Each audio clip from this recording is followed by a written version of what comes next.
Hyvät kuulijat, olen Tuomas Kotkas ja aloitin oikeustieteellisessä tiedekunnassa vuoden 2021 alusta julkisoikeuden professorina. Jo muinaiset roomalaiset juristit tekevät käsitteellisen eron yksityisoikeuden jus privatum ja julkisoikeuden jus publicum välillä. Oikeushistorioitsijat eivät kuitenkaan ole yksimielisiä siitä, mitä roomalaiset juristit käsitteellä jus publicum tarkoittivat. Sen sisältö lienee ollut roomalaisillekin monimerkityksellinen. Julkisoikeuden käsitteen sisältö alkoi kuitenkin täsmentyä varhaisella uudella ajalla, kun moderni valtio ja hallintokoneisto syntyivät. Julkisoikeuteen katsottiin kuuluvan ne lait ja oikeudelliset säännöt, jotka koskivat julkisen vallan käyttöä sekä julkisen vallan ja yksityisten välisiä suhteita. Yksityisoikeus käsitti puolestaan yksityisten välisten suhteiden oikeudellisen sääntelyn. Tämä perusajattelu pätee edelleenkin tänä päivänä. Olkoonkin, että julkisoikeuden ja yksityisoikeuden välinen raja on joiltakin osin hämärtynyt. Esimerkiksi sopimusoikeudellisten elementtien alettua hivuttautua osaksi julkisen vallan ja hallinnon toimintaa.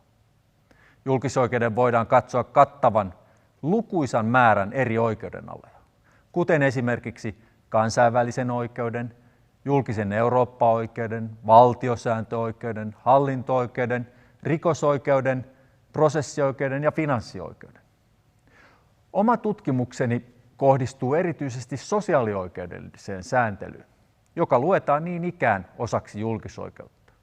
Sosiaalioikeus on itsessään varsin laaja ja kattava oikeudenala. Sosiaalioikeuden sääntely sisältää ensinnäkin toimeentuloturvaa, kuten eläketurvaa, työttömyysturvaa ja sairausajan turvaa koskevat lait ja säännökset. Sosiaalioikeuteen luetaan toisekseen myös sosiaalihuoltoa ja terveydenhuoltoa koskeva oikeudellinen normisto. Kuten oikeustieteellinen tutkimus yleensäkin, sosiaalioikeudellinen tutkimus voi yhtäältä olla käytännöllisesti eli lainopillisesti suuntautunutta tai toisaalta teoreettisesti orientoitunutta. Esimerkkinä käytännöllisestä lainopillisesta tutkimuksesta käy vetämäni SOPU-tutkimushanke, jossa tutkimme parhaillaan käynnissä olevan sosiaaliturvauudistuksen valtiosääntöoikeudellisia reunaehtoja.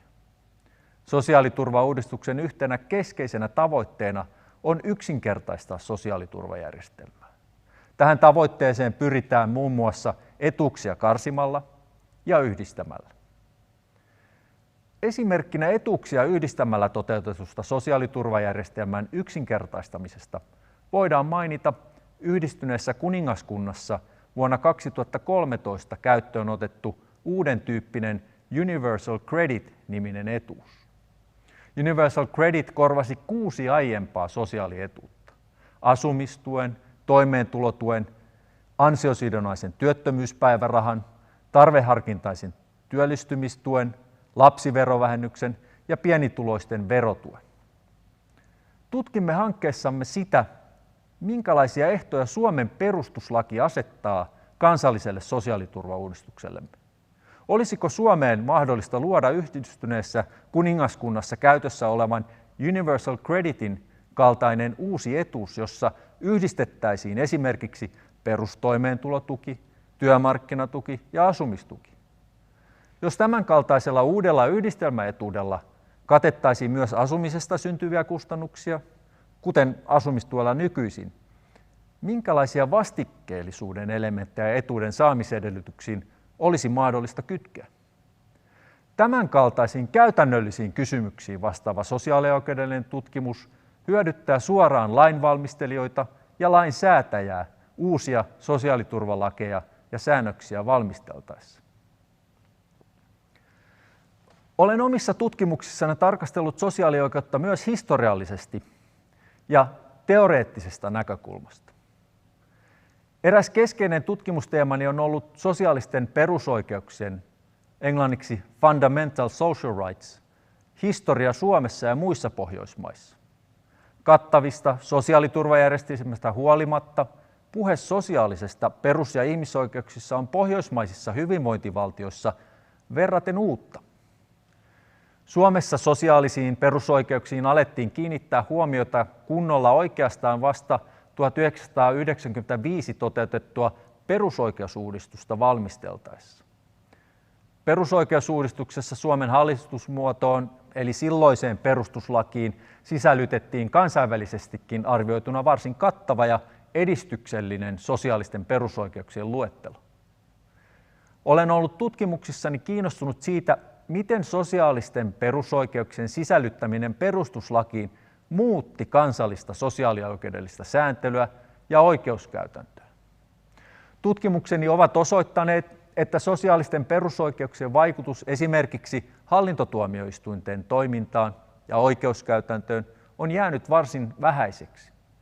Tämän voidaan katsoa yhtäältä siitä, että sosiaaliturvajärjestelmämme ja sitä koskeva lainsäädäntö on varsin kattava, eikä oikeutta sosiaaliturvaan ole siten tarvinnut edistää sosiaalisiin perusoikeuksiin tuomioistuimissa vetomalla.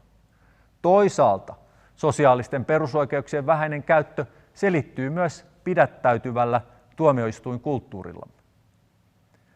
Tutkin parhaillaan sosiaalisia oikeuksia myös teoreettisesta näkökulmasta.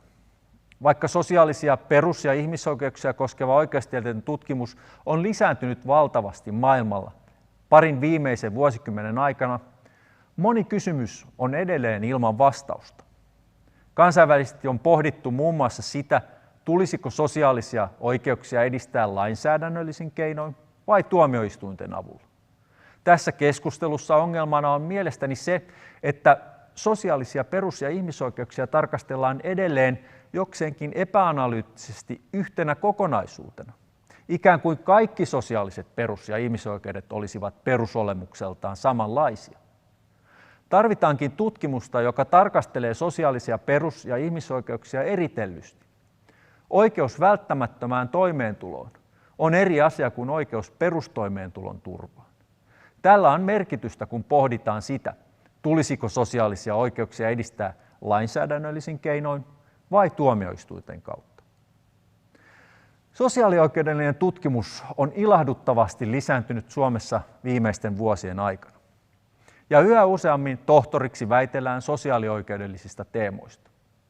Sosiaali- ja terveydenhuoltoa koskeva sosiaalioikeudellinen tutkimus on runsasta, mutta toimeentuloturvaetuuksia koskevaa oikeudellista sääntelyä tutkitaan toistaiseksi vähemmän. Tutkimuksellista työmaata siten riittää jatkossakin.